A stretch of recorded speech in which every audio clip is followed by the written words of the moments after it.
ఎవరైనా సామాన్యుడు, ఎవరైనా ఇతరులు, ఎవరైనా ఒక ప్రశ్న వేస్తే అసలు చతురామ్యాయ పీఠాలను ఎవరు ఏర్పరిచారు? ఇంతకు ఈ శంకర భగవత్పాద్యులు ఎప్పుడు జన్మించారు అని ప్రశ్న వేస్తే ఏం చెప్తారు? చిన్నజీయర స్వామి వేశారు అంటే మీకు కోపం వస్తుంది. సరే, ఈరోజు చిన్నజీయర స్వామి ప్రశ్న వేయడం వల్ల మీకు కోపం రావచ్చు, అది దానికి పర్వాలేదు. ఇప్పుడు వేరే ఎవరైనా ప్రశ్న భవిష్యత్తులో వేస్తే ఏం సమాధానం చెప్తారు?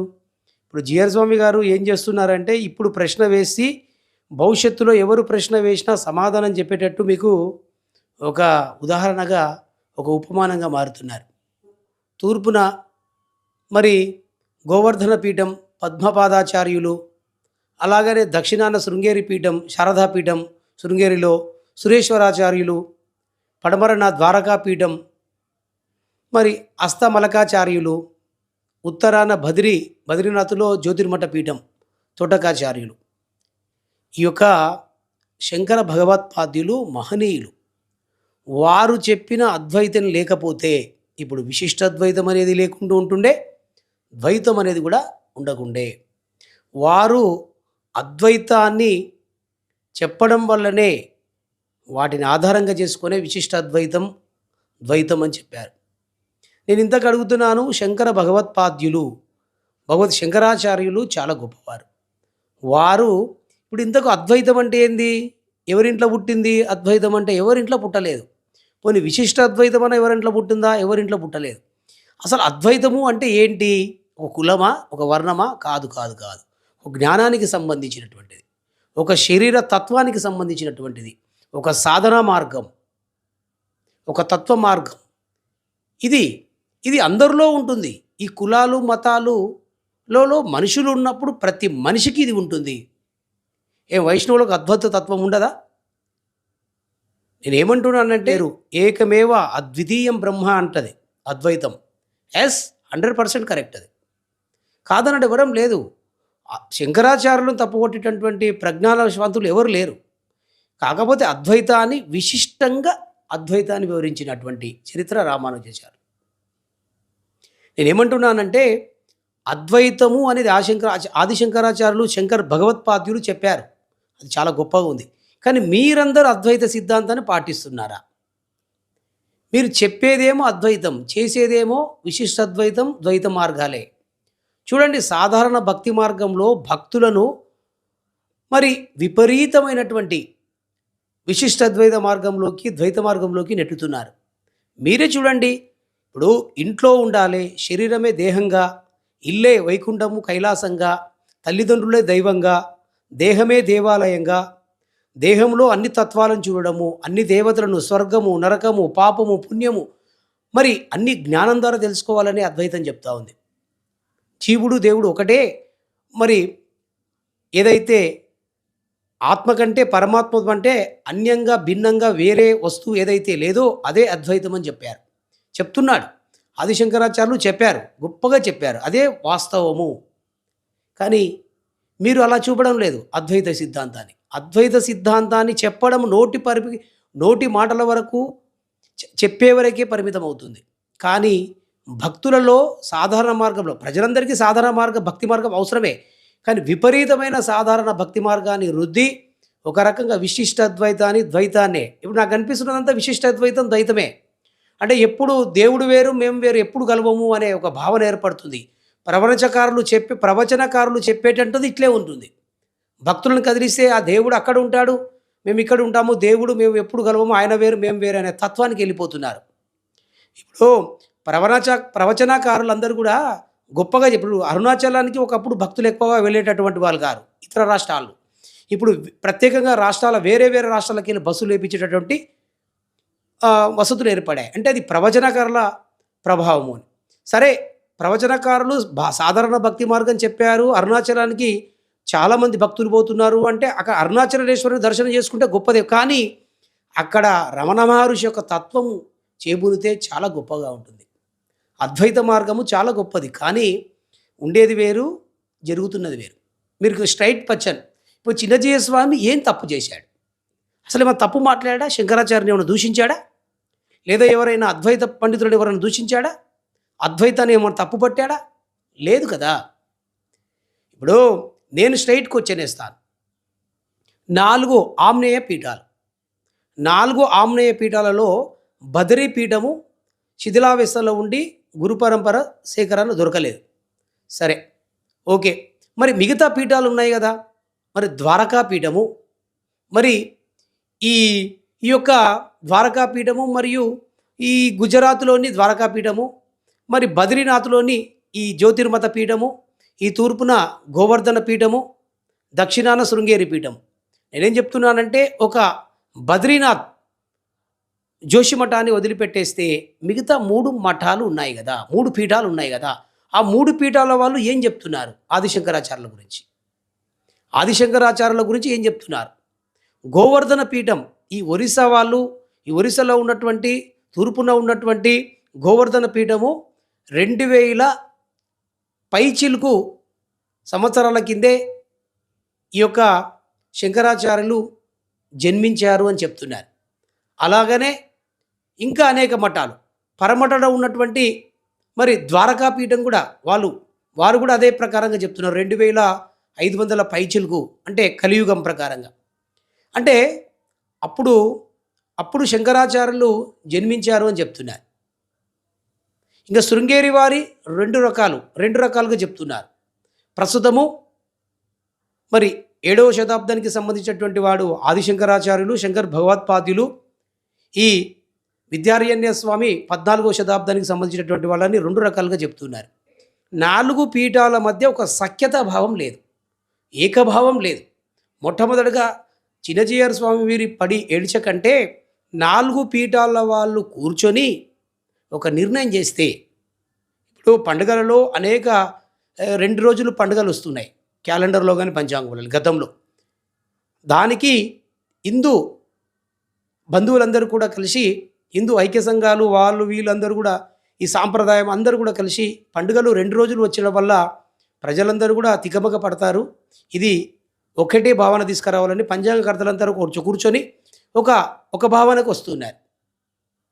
మరి అలాగనే ఈ 4 పీఠాల వాళ్ళు సమావేశమై ఒక నిర్ధారణ చేస్తే శంకరాచార్యుల యొక్క జననం గురించి మనకు సమాజంలో ఎవ్వరు తప్పుపడ్డారు. ఇప్పుడు చరిత్రలో లోపాలున్నప్పుడు ఎవరైనా వేలెత్తి చూపిస్తారు. అందుకే మనము చరిత్రను వక్రీకరించడం కాకుండా మనం ఒక నిర్ధారణకు వస్తే వారికి ఉన్నటువంటి పీఠాలలో ఐక్యతా భావం లేదు. ఎందుకంటే వారికి చరిత్ర దొరకకపోవడం వల్ల ఈ కన్ఫ్యూజన్ ఏర్పడింది. కన్ఫ్యూజన్కు ముగింపు పలకాలంటే చిన్నజీయర్ స్వామిని మీద కాదు, భవిష్యత్తులో ఏ భక్తులు కూడా ప్రశ్నించకుండా ఉండాలంటే మనం ఒక నిజ నిర్ధారణ చేసేటటువంటి మార్గం చేయాలి. ఒకసారి చూడండి, 7వ శతాబ్దంలో ఈ శంకర భగవత్పాద్యులు జన్మించారు అన్నప్పుడు మరి ఈ పీఠాల వాళ్ళు కలియుగము 2600-500 పైచిలుకు సంవత్సరాల్లో పుట్టారని పీఠాల వాళ్ళు ఒక రకంగా చెప్తుంటే, మనం 7వ శతాబ్దంలో జన్మించాడని మనం ఒక రకంగా చెప్తున్నాం. అది ఇకపోతే ఈ చిన్నజీయర్ స్వామి ఏం చెప్పారు అంటే, ఈ 108 దివ్య తిరుపతుల లోపల ఈ ఆల్వార్లు ఒక్కొక్క క్షేత్రాన్ని సందర్శిస్తూ ఉన్నటువంటి సమయం లోపల ఈ సమతా కుంభులో ప్రస్తావించినటువంటి విషయాన్ని చెప్తున్నాను. ఈ జీయర్ స్వామి గారు ఏం చెప్పారు అంటే, 108 దివ్య తిరుపతులను ఈ ఆల్వార్లు మరి ప్రత్యేకంగా అన్ని క్షేత్రాలను దర్శనం చేసుకున్నారు. బద్రీనాథ్ క్షేత్రం, ఈ జ్యోతిర్మఠ్లో కూడా దర్శనం చేసుకున్నారు. అప్పుడు జ్యోతిర్మఠ్ అనే పేరు కూడా ప్రీతి క్షేత్రం అని పేరు ఉన్నది అని చెప్పాడు. అంటే ఆల్వార్లు వాళ్ళ రచనలో ఈ జ్యోతిర్మఠం ప్రస్తావన లేనందువలన ఈ ఆల్వారు యొక్క ఒక రచనను పట్టుకొని 2200 సంవత్సరం నుంచి 2700 సంవత్సరం మధ్యకాలం అనేటువంటి వాళ్ళు ఆల్వార్లని మనకు తెలుస్తుంది. అప్పుడు ఈ ఆల్వార్లు అక్కడికి బద్రీ క్షేత్రానికి వెళ్ళినప్పుడు అప్పుడు ప్రీతి క్షేత్రం అని ఉంది, అక్కడ జ్యోతిర్మఠ్ అని లేదు అని ప్రస్తావన చేశాడు. అంటే ఆల్వార్ల యొక్క రచన పూర్వకాన్ని ఆధారంగా తీసుకొని చెప్పాడు.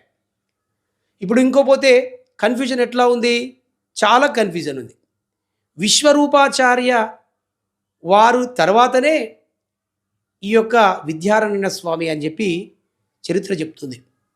ఈ విశ్వరూపాచార్య వారు మరి ఎప్పుడు ఎప్పుడు జన్మించారు, వీటికి కూడా గ్రంథాలు, అనేక గ్రంథాలంతా కూడా క్రీస్తు పూర్వమే చెప్తున్నాయి. శంకరాచార్యులు పుట్టింది కూడా క్రీస్తు పూర్వమే చెప్తున్నాయి. కానీ కొంతమంది దీన్ని 7వ శతాబ్దానికి చెందిన వారని Pandit Bhashyacharya the age of Shankaracharya గ్రంథంలో ఊహించి ప్రస్తావించారు. ఆమ్నేయ పీఠాలపై ఈ ప్రస్తావనలు చేయడానికి మీరేమన్నా పగవాళ్ళ, మీరంటే ఏమైనా గిట్టని వాళ్ళ, మీ వల్ల మీతో ఏమైనా శత్రుత్వం ఉందా? జియర్ పీఠాధిపతి నిజాన్ని మాట్లాడకపోతే ఇంకెవరు మాట్లాడాలి? అంటే మీరెవరయ్యా మీరు మాట్లాడడానికి మా గురించి అని మీరు అనొచ్చు. నేనేమంటున్నానంటే నిజాన్ని మాట్లాడడానికి ఎవరైతే ఏముంది, అద్వైతము అనేది ఒక మతం కాదు, ఒక కులం కాదు, ఒక వర్ణ వ్యవస్థ కాదు, ఒక దేహానికి సంబంధించినటువంటి, ఒక ఆత్మ పరమాత్మానికి సంబంధించినటువంటి సాధన మార్గము. దాని గురించి ఎవరైనా ప్రస్తావన చేస్తారు. ఇకపోతే ఆదిశంకరాచార్యులు చూస్తేనేమో శివుని ఆకారం కనిపిస్తుంది, లోపల మొత్తము వైష్ణవ తత్వం ఉన్నది అని ఒక శుద్ధ వైష్ణవుడు అని చెప్పాడు. చెప్తే తప్పేంటి? వైష్ణవుడైతే ఏమున్నది, శైవుడైతే ఏముంది, భగవంతుడు ఒకడే. మేము అద్వైతాన్ని ఆస్వాదిస్తాం, అద్వైతమే గొప్పది అని చెప్తుంటాం. చాలామంది వైష్ణవుల్లో కూడా చాలా అద్వైతం అంటే చాలా గొప్పది, శంకరాచార్యులు అంటే చాలా గొప్పవారు, వారే పునాది వేశారు అని మేము భావిస్తాం. స్వామివారు కూడా ఈ ఒక్కటేగా శంకరాచార్యుల గురించి కాదు, అనేక విషయాలను, తప్పులను ఎత్తి చూపించే గుణం స్వామివారికి ఉంటుంది. అది ఏదో హిందూ సాంప్రదాయంలో, ఇప్పుడు హిందూ సాంప్రదాయంలో పక్క మతస్థులు, క్రైస్తవులు కానీ ముస్లింలు కానీ, వారు కూడా మన చరిత్రలోకి చూసి ఎప్పుడైనా ప్రశ్నిస్తే మనకు చాలా ఇబ్బంది కలుగుతుంది. అందుకే జియర్ స్వామి చాలా విషయాలను ప్రస్తావిస్తూ ఉన్నాడు. మనకు అనేక రకాలుగా ఇప్పుడు చూడండి ఎంత దిగజారిపోయినటువంటి, ఇప్పుడు స్వామివారు ప్రస్తావించినటువంటిది చతురామ్న్యాయ పీఠాల గురించి. దానిని ఎక్కడ తీసుకెళ్తున్నారు? గిరిజనులు సమ్మక్క సారక విషయంలో అంటున్నారని, సత్యనారాయణ వ్రతాల గురించి అంటున్నారని, అనేక రకాలుగా శివలింగమని ఒక్కొక్క సందర్భంలో దాన్ని వర్ణన చేస్తూ గంటల తరబడి వివరణ ఇస్తున్నటువంటి సందర్భాలలో ఒక విషయాలను చెప్తూ ఉన్నటువంటిది. ఇప్పుడు ముందు వెనక తోకను కట్ చేసి ఒక వాక్యాన్ని ప్రచారం చేస్తే ఎవరికైనా తప్పుగా అనిపిస్తుంది. అట్లా ప్రతి ఒక్కరిని వీడియో రూపంలో కానీ వాయిస్ రూపంలో కానీ తప్పు పట్టొచ్చు. ఇది కాదు కదా నిజం. ఇప్పుడు స్వామివారు అక్కడ సమతా కుంభులో ఆల్వార్లు ఒక్కొక్క క్షేత్రాన్ని దర్శిస్తున్నటువంటి సమయంలో వర్ణిస్తూ, బద్రీ క్షేత్రాన్ని సందర్శించిన సమయంలో అక్కడ ఆ క్షేత్రానికి ఈ పేరున్నది అని ఇలా అని చెప్పి శంకరాచార్యులు పెట్టకముందే ఈ పేరున్నది అని అనేక వివరాలు ఇచ్చాడు, సందర్భపూర్వకంగా ఇచ్చాడు. అది కూడా సమతా కుంభులో ఉన్నటువంటి వాళ్ళ అంటే వైష్ణవ భావాలు కలిగినటువంటి వారి మధ్యలో ఈ బోధన చేశాడు. అది తప్పుగా కాదు, విమర్శించినట్టు కాదు, తప్పులు చెప్పడం కాదు, అవతలి వ్యక్తులను విమర్శించినట్టు కాదు. ఆదిశంకరాచార్యులు శివరూపము, విష్ణు రూపము అని మేము భావిస్తాం. ఈ శంకర భగవత్పాద్యులు ఆదిశంకరాచార్యులు అద్వైతాన్ని ప్రబోధించాడంటే, అద్వైతాన్ని తీసుకొచ్చాడు అంటేనే అప్పుడు అనేక మంది భగవంతుని పట్ల అల్లకల్లోలంగా ఉన్నటువంటి వ్యవస్థ. అప్పుడు లేదు, భగవంతుని కంటే అన్యంగా భిన్నంగా వేరే వస్తువు లేనటువంటిదే భగవంతుడు అని, అంతా ఒకటే, ఏకమేవ అద్వితీయం బ్రహ్మ అని చెప్పాడు ఆదిశంకరాచార్య. చాలా గొప్పగా చెప్పాడు.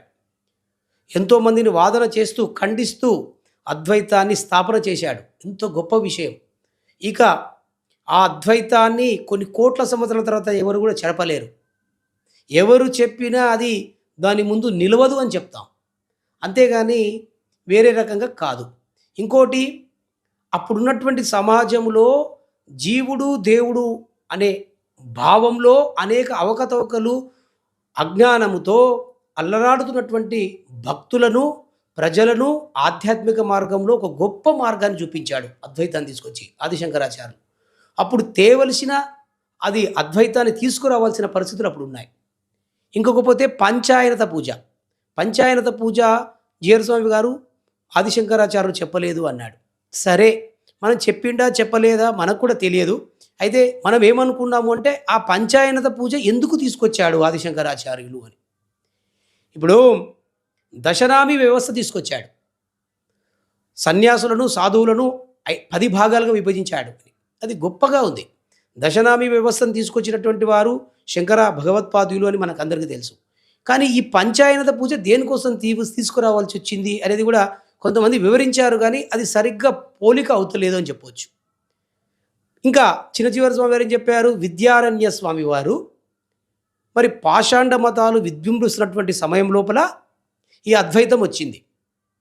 విద్యారణ్య స్వామి వారు అప్పుడు 14వ శతాబ్దం నుంచి మరి 12వ మరి పీఠానికి, శృంగేరి పీఠానికి అధిపతులుగా ఉండి ఒక సమైక్య భావం తీసుకురావాలి అని, మనము మిగతా వేరే వేరే దేవతలతో మరి అనేక విభాగాలుగా ఉండకూడదు, ఒక భావనలోకి రావాలి, ఐక్యమత్యాన్ని ప్రదర్శించాలని పంచాయత పూజ తీసుకొచ్చాడు అని చెప్పాడు. దీనికి పంచాయతన పూజ తీసుకురావడానికి కారణము, అద్వైతము రావడానికి కారణము పాషాండ మతాలను ఎదిరించడానికి అని మనం కారణంగా చెప్పొచ్చు. మరి విద్యారణ్య స్వామి ఉన్నప్పుడే ఈ ముస్లిం మతాలు ఉన్నాయి, అప్పుడు పంచాయత పూజ వచ్చాడని స్వామివారు ఒకరు చెప్పారు. నేనేమంటున్నానంటే, ఏది ఏమైనా జరగని, ఒక యతిని నిందించడము, ఒక కాషాయ వస్త్రాలను కట్టుకున్నటువంటి ఒక సాధువును, ఒక సన్యాసిని, ఒక యతిని విమర్శిస్తే, కాషాయాన్ని విమర్శిస్తే యావత్ భారతదేశాన్ని విమర్శించినట్టు. దానికి మనం వెళ్దాం, అందరం కూర్చొని ఎందుకు మీరు ఇలా మాట్లాడారు, ఏంటి, మీరు ఎక్కడ చూశారు అని అడిగితే మనకు సమాధానం బయటికి వస్తుంది. భవిష్యత్తులో కూడా మన ఐక్యమత్యం చూసి వేరే మత వాళ్ళకు కూడా ఒక అదురు బెదురు అనేది ఉంటుంది. మనం ఇట్లా ఒకరినొకరు విమర్శించుకోవడం. ఇప్పుడు మేము ఎప్పుడు రామానుజాచార్యులం ఏ మాట అనలేదు, ఎవరిని విమర్శించలేదు. ఎందుకు ఈ చిన్నజీయర్ స్వామి వారు ప్రతిసారి శంకరాచార్యుల ప్రస్తావన తీసుకొస్తున్నాడు అని అంటున్నారు. మేమేమంటున్నామంటే, స్వామివారు ప్రస్తావిస్తూ ఏదైనా తన మనసుకు వచ్చిందంటే నిక్కచ్చిగా నిర్మోహమాటంగా మాట్లాడతాడు. ఈ ఒక్క శంకరాచార్యుల విషయంలో కాదు, అనేక విషయాలు మాట్లాడాడు. భవిష్యత్తులో ఎవరు ఏ భక్తుడు కూడా ప్రశ్న వేయకుండా మనను మేల్కొల్పుతున్నట్టుగా మనం భావించవచ్చు. సరే, చాలామంది బాధపడుతున్నారు, మరి ఇది జరగకూడదు, మనమందరం కూడా ఇప్పుడు క్రైస్తవ ముస్లింలు ఈ యొక్క మతాలు మన మతం మీద పడి మన మతాన్ని చాలా ఇబ్బందులు చేస్తున్నటువంటి సమయం లోపల ఇలాంటి దూషణలు చేయవచ్చా, ఇలాంటి ప్రస్తావనలు చేయవచ్చా అని చాలామంది అంటున్నారు. సరే, దానికి విమర్శించడమే మార్గం కాదు. దీనికి అడ్డుకట్ట వేయాలంటే కొత్తగా ఆలోచించాలి, ఐక్యమత్యాన్ని ప్రదర్శించాలి. దూషణ మనస్సు బాధపడి ఉండవచ్చు, కాదనడం లేదు.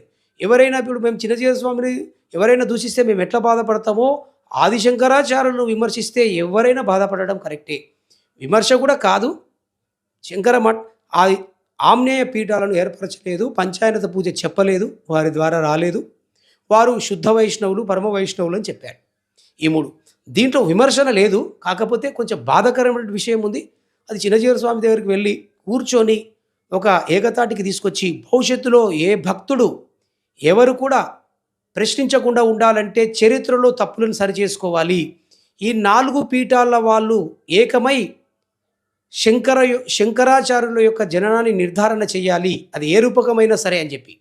ఇక చాలామంది ఈ యొక్క శంకరాచార్యుల యొక్క అనేక రకాలుగా శృంగేరి పీఠం కానీ, కామకోటి పీఠం కానీ, ద్వారకా పీఠం కానీ, గోవర్ధన పీఠం కానీ, మరి ఈ బద్రీ పీఠం కానీ, జోచిమఠం కానీ, ఇవన్నీ కూడా ఈ అనుభవానంద స్వామి వారి సర్వసిద్ధాంత సౌరభం అనే గ్రంథంలో ఉన్నది. ఎప్పుడు ఏ సంవత్సరంలో క్రీస్తుపూర్వం ఎక్కడెక్కడ ప్రారంభమైనాయి ఈ పీఠాలు అని చెప్పి మనకు ప్రస్తావనలు ఉన్నాయి. ఇకపోతే శ్రీ శ్రేష్ఠులూరి కృష్ణస్వామ్యయ్య శంకరాచార్య చరిత్రంలో మరి ఇప్పటికీ శంకర నిర్యాణం ప్రదేశం నిర్ధారణ కాలేదు, అంటే శంకరాచార్యులు నిర్యాణం చెందిన ప్రదేశం నిర్ధారణ కాలేదని కూడా చెప్పాడు.